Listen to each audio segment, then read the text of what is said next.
Добро дојдовте во темата на неделата на Радио Слободна Европа. Овој пат говориме за тоа дали екстремизмот и популизмот во светот, па и во Македонија, се во подем или не. Охрабрени од победата на Доналд Трамп на председателските избори во Соединетите држави и од британското гласање за напуштање на Европската унија, крајно десничарските партии во Европа се надеваат дека сега е моментот што треба да го искористат. Меѓутоа, изборниот неуспех на холандскиот антиисламист Герт Вилдерс пак дава надеж дека екстремистите се уште се соочуваат со отпор кај граѓаните. На изборите во Холандија се гледаше како на своевиден показател на каде оди Европа. Ќе продолжи ли по патот на либерализмот или ќе се сврти кон затвореноста во национални рамки и екстремизмот? Тоа пред изборите го порачи холандскиот премиер Марк Руте, кој употребувајќи спортски речник рече: These are the quarterfinals. The quarterfinals in trying to prevent the wrong sort of populism to win. The half finals are in France in April and May. And then in September in Germany we have the finals. And I want the Netherlands to be the first country which stops this trend of the wrong sort of populism. Изборниот пораз според Вилдерс и не бил така голем, кој велејќи дека не разбира што е тоа погрешен популизам, порача дека од ден на ден нивното влијание расте не само во Холандија. И додека тој ги чека следните избори, неговите сојузници во Франција и во Германија наголемо се подготвуваат на изборни успеси базирани врз нивната антимигрантска и антиевропска унија политика. Лидерката на Националниот фронт, Марин Ле Пен, која во април ќе се трка за председател на Франција, вети излез на Франција од еврозоната и референдум за излез од унијата. Le mouvement actuel de retour du politique est le résultat des forces de toujours, l'intérêt des nations, la quête de la liberté. За разлика од Лепен, која се надева на победа, лидерката на крајно десничарската алтернатива за Германија, Фрауке Петри, страхува дека до парламентарните избори во Германија на есен, незината партија ќе губи популарност. Главно поради тоа што не е веќе толку изразен проблемот со мигрантите, но и поради повеќето фракции во самата партија.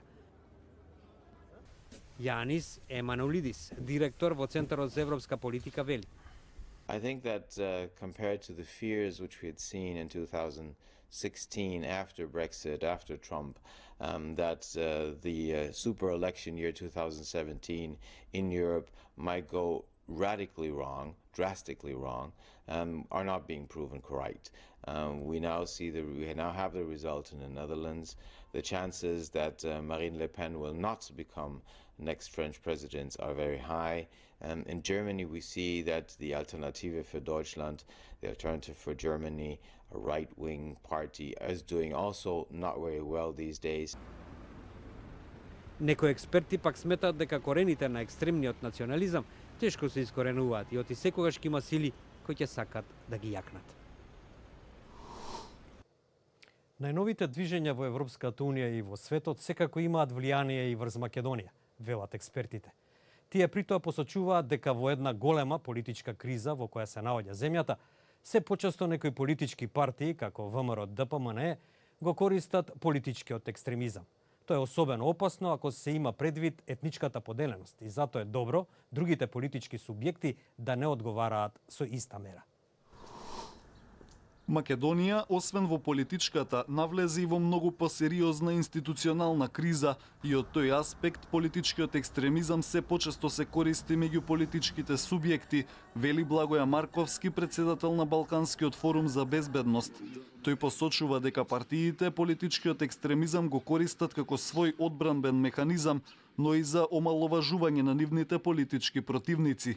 Особено е ово изразено меѓу политичките противници на партиите ВМРО ДПМНЕ од една страна и другите политички субјекти во Република Македонија, особено затоа што ВМРО ДПМНЕ, кој се надеваше со своите освоени 51 мандат за новото собрание да формира влада, откако тоа не се случи, имаме сега од највисокото раководство на ВМРО ДПМНЕ изрази по овој основ и на тој начин мобилизирање на граѓаните да се стават под своја контрола или во своја собствена заштита. Секако тоа се прави со една единствена цел да се оттргне вниманието на граѓаните од криминалот и она што се случуваше во Република Македонија и да се насочи во smer na novi politički nedorazbiranja, politički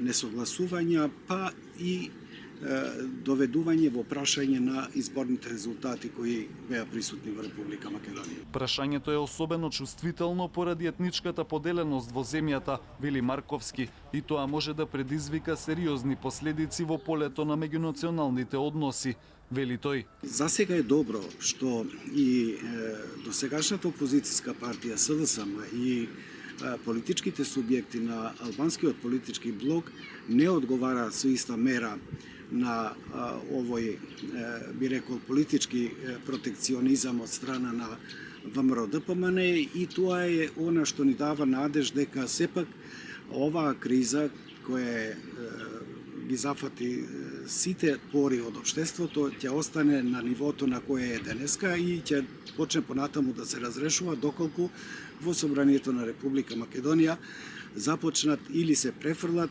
дебатите каде што е и правото место за разрешување на сите проблеми кои постојат. Марковски заклучува дека ситуацијата во Европската Унија има влијание врз Македонија и врз целиот регион. Несогласувањата на Турција со дел од европските земји се присутни, вели тој, и тоа неединство може да се одрази особено врз земјите од Западен Балкан. Тоа беше се во ова издание на темата на неделата на Радио Слободна Европа. За тоа дали екстремизмот и популизмот доживуваат голем подем кај нас и во светот. Следете не и натаму на Facebook и YouTube. До гледање.